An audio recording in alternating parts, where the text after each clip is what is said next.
Welcome to No Greater Love, the Four Chaplains and the Sinking of the Dorchester. This program is sponsored by the World War II Veterans Committee. Chapter 1, Torpedo Junction. Forgive us this day our daily bread. Forgive us our trespasses as we forgive them. There's a sight that explodes in my mind again and again. It cannot be erased. The growing brutality of total war was underscored by the sacrifice of the Four Chaplains. My husband gave his life for the love of freedom and humanity. It was a very popular story, very uplifting story in the Second World War. Lives are changed by knowing about this incredible story. This sounds like maybe a story, but it's the truth. I think that I taught my crew to fight with a vengeance from then on. Valor is a gift, Carl Sandburg once said. Those having it never know for sure whether they have it until the test comes. Hello, I'm Gene Pell. It was early February 1943, and the USAT Dorchester, a converted troop transport crowded to capacity, faced off against the icy North Atlantic and the U-boat wolf packs that lurked beneath the surface. More than 900 lives hung in the balance. As the Dorchester sailed into Torpedo Junction, 4 Army chaplains ministered to anxious young soldiers, and when the men's worst fears were realized, these chaplains were put to the ultimate test. The account of heroism of the Four Chaplains was an almost unbelievable story. Colonel John Brinsfield is the Army's Chaplain Corps historian. There were scores of ships being torpedoed between America and Britain in 1943, tons of supplies and thousands of lives lost. But the eyewitness accounts of 4 chaplains giving away their life jackets, calming the troops, and then linking arms in prayer as they sank beneath the waters, that captured the imagination of the American public and became the most famous incident involving chaplains in all of World War II. Oh, definitely. The Four Chaplains was an important piece of information of World War II. It ranked with Praise the Lord and Pass the Ammunition, the chaplain in the Pacific, who went into duty himself with the guns. But the story of the Four Chaplains is a story that is set apart from most stories of the war. World War II Navy Captain Franklin Daly. I heard of the Four Chaplains first, coming from U.S. press sources back through radio to our ship. And it was considered a great act of heroism, and at the time we had no context for it. We did not understand what the Dorchester was, where it was, or how many men had actually been lost. It was simply the fact that the chaplains had given their life vests so that at least 4 men might be saved. Chaplains had long been regarded as somewhat amusing figures, lost or confused in combat. After 1943, chaplains were seen as full participants with their men in the dangers of the war. The Reverend George Fox, Rabbi Alexander Good, Father John Washington, and the Reverend Clark Poling represented the best and brightest new clergy in America when they embarked on the ill-fated Dorchester and salvaged from tragedy a timeless lesson in selfless courage. I think my first interest in the story of the Four Chaplains, the Dorchester, and this incredible incident from World War II is hearing my father preach it in his sermons. Ken Wales is co-author of Sea of Glory, a novel based on the story of the Four Chaplains. It's amazing when I discovered this body of information and knowledge, how much impact it had not only on the men on the ship, but on the people discovering this story by reading about it, having friends tell them about it, whatever it was. And I began to realize that that impact had continued to last even until this present day. How rare would you ever have a story where the heroes are members of 3 of the major faiths, Protestant, Catholic, and Jewish? That's what really grabbed me. This is the ultimate story in brotherhood. Dan Kurzman is the author of a forthcoming book about the Four Chaplains. Here is a story of 4 men willing to make the supreme sacrifice to men they didn't even know and who were different religions than they were. And to me, this was a perfect example of how I think the world should think that every individual is just as valuable as anyone else, regardless of race, religion, color. And here you have 4 people making a supreme sacrifice. If that isn't symbolic of the kind of country and world we want, then I don't know of anything that is. It took me quite a while before I spoke about this. I never talked about it and always tried to blank it out of my mind completely. However, it's something that should never be forgotten. It's amazing. As we get older, we can't remember what happened 10 minutes ago. But when I started to write about my experience, everything became so vivid. Very carefully guarded. We left Massachusetts and we went out into the country. It took something like 8 hours to get from near Boston into New York because it took us a circuitous route so the enemy wouldn't see us. We pulled in this here place with the train with no lights on or nothing. I said goodbye to him at the Union Station in New York City. He was crying and I was crying. We had spent the weekend together. I said, please come back. Those are my last words to him. We walked right off the train, right on the ship, and you couldn't see nothing. I didn't know anything until the next day we could see what we was on. The Dorchester was an old boat and actually was not built to withstand these long voyages, especially in the North Atlantic. That's my opinion. It was an old ship, and it honestly looked real decrepit, frankly. Well, it was built in 1926. It was built as a luxury liner to go from Boston to Havana as a honeymoon ship. Where the luxury came in, I really don't know, except that in the Grand Salon or whatever they had at that time, there was a big stairway which went up to the next deck. There was also a lot of gold finishings and stuff like that, and brass. Beautiful inside, but the outside was just an old tub. I think it was a case where they had to use most anything they could find. Well, we got aboard the Dorchester. It was almost dark, and we were kept down below decks. Nobody was allowed on deck when we left port. And I popped my head up out of the gangway, and I saw the Statue of Liberty, which was even living near within 30, 40 miles, and that's the only time I ever saw it. The count was 902, 901, or 903, whoever record you look at. The Air Corps was housed in staterooms on the upper deck. The Army and a bunch of civilians were housed in the hold. And these men were going up to relieve the Army fellows that were up in the air bases in Greenland that had been there since the war started. My bunk was set up in this grand ballroom deal. It had beautiful walnut walls, but that didn't make any difference. It still was a bunk, and I was on the second deck. I happened to be walking up on the inside deck of the Dorchester, and I came upon the purser of the ship. And I asked him, I said, I've never been on a ship of this size. I know I'm not going to be able to take this voyage very well. Could you possibly recommend some food that I could eat to prevent me from getting ill? And he said, eat plenty of strawberry jam.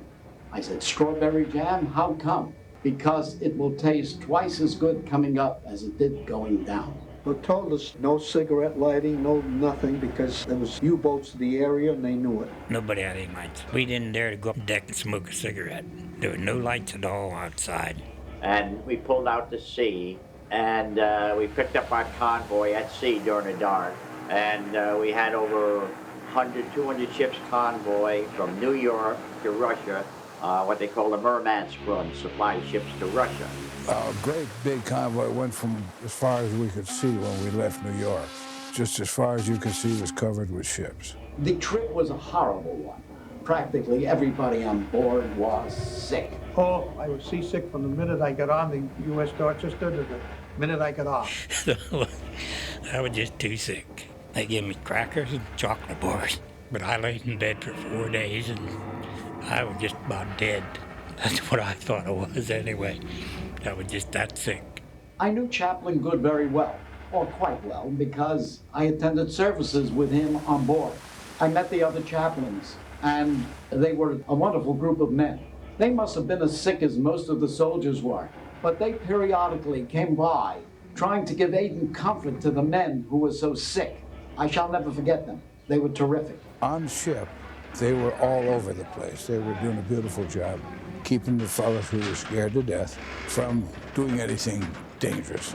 Talk to them, console them, help them with their card games. whatever. Beautiful job. They were real, honest-to-goodness men.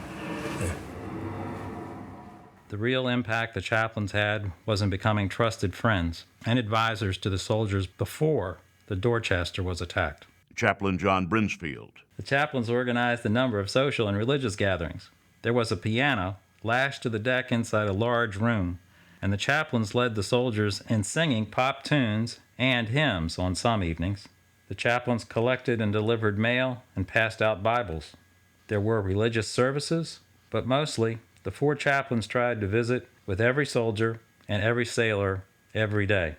These activities tended to distract the men and make their worries about themselves and the families they left behind less severe. Later, it was shown by the debriefing and talking with survivors and what we can learn from them, that the life-living object lessons that those men were given on the ship by interacting with the chaplains during those 12 days before the torpedoing were perhaps the most important to the survivors. It was not only the sacrificial giving of the life jackets at the end of their lives, but it was how they interacted and helped the men to deal with traumatic incidents, with writing letters, praying with them during that travel of the ship.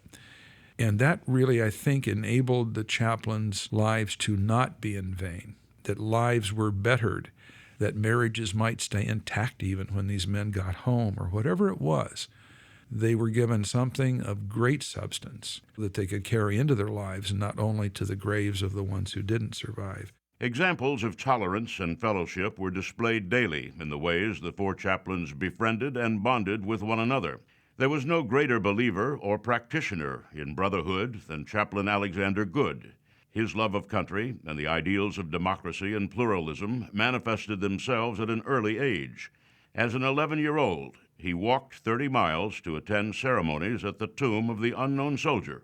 To be driven or to take a bus, he believed, did not demonstrate proper respect.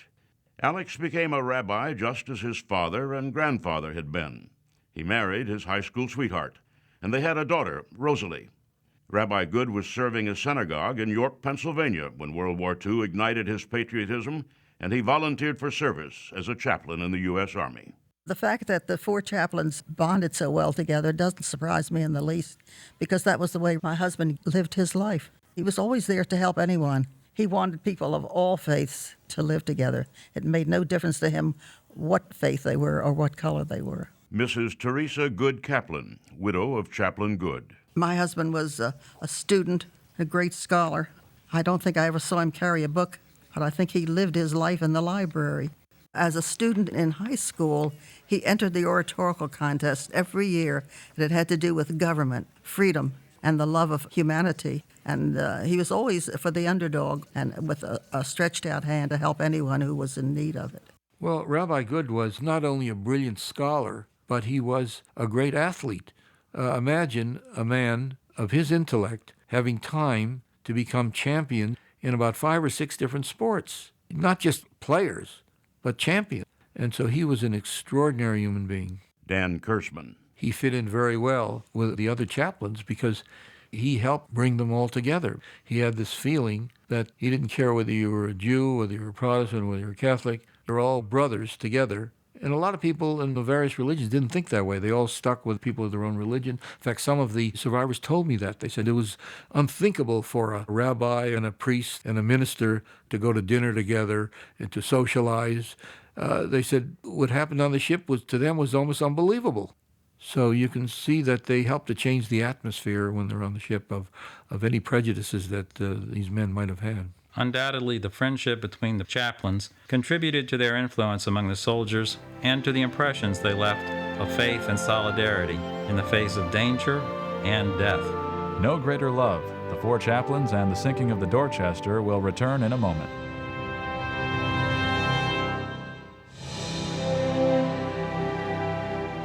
Welcome back to the special anniversary program, No Greater Love, The Four Chaplains and the Sinking of the Dorchester. Your host is Gene Pell. Bulletin from the Associated Press. The administration today announced the sinking of the freighter Jarvis Bay in the mid-Atlantic. There is more bad news from the Battle of the Atlantic. Enemy submarines during the past week torpedoed 3 medium-sized American merchant ships off our eastern coast. The Navy announces that 4 more ships have been sunk by Axis submarines. As the troop ship Dorchester left New York for an Army base in Greenland, many risks lay ahead. The ocean itself was always dangerous, especially in northern waters known for ice floes, high seas, and gale-force winds. The greatest threats, however, were the packs of German submarines, hidden killers that made sailing these waters something like marching in a minefield.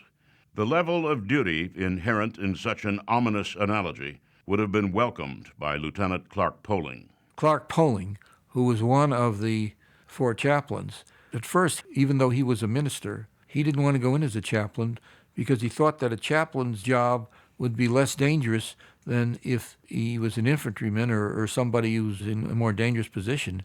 But his father, Daniel Poling, who was quite a well-known evangelist, told him, look, it's been shown throughout history that the chaplains suffered greater casualties than almost any other group of servicemen because they were unarmed and they were always with the wounded and the dead.